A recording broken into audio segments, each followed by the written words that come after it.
We're going to calculate the stock price for Foot Locker.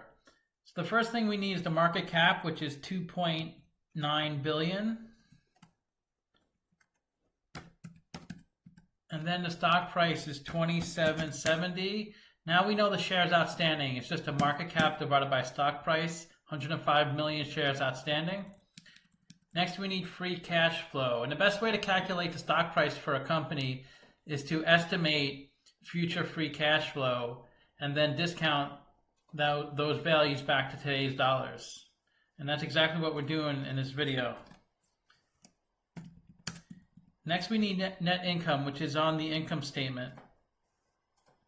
And we use 4 years of data for our model. And then we need revenue, which is also on the income statement. So you want to take a look at the numbers just to see how they move. Even though the model's doing all the work, it's still good to take a look and to see if there's anything like standing out. But everything looks pretty good so far. Next, we need to look at the capital structure of the company and figure out the discount rate we need to apply to future cash flows. So the interest is only 10 million. They must not have much debt. Let's go look at a balance sheet to see how much debt they have. No current debt, only 122 million in long-term debt. So they pay 8% on the debt, but there's hardly any debt.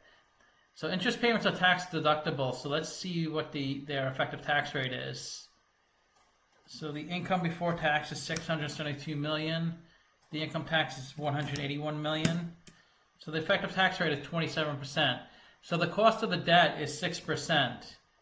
And 4% of the capital structure is debt. The rest is equity. But we need to find the price of equity. So let's find the beta. And that's 1.29. That's the volatility of the stock. Now we calculated the cost of equity using the CAPM model, capital asset pricing model. And the cost of equity is 12.23%. The cost of debt is 6%. Now, equity has a higher return than debt, as you can see, because equity is lower in the capital structure of a company. So in the event of a default, debt holders are paid before equity holders.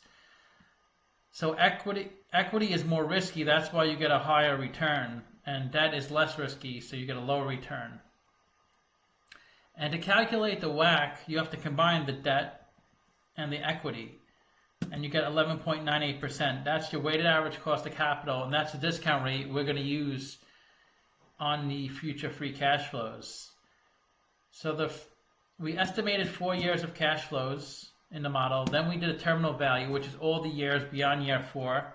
We discounted those numbers back to today's values, and the value of the company is $5.5 billion, and that's, if you divide that by 105 million shares, you get a stock price of $52, and it's trading at $28. So it's trading at a 47% discount, so we consider this a buy. And you can see historically it's been trading around $50 or $60. Maybe a few years ago it was trading in the 70s and 80s. But it was trading at around intrinsic value, but the stock has dropped pretty dramatically. So it looks like it's a good buy according to the model, but everybody has their own opinions on stocks. But this is my model, it's my opinion, so thanks for watching.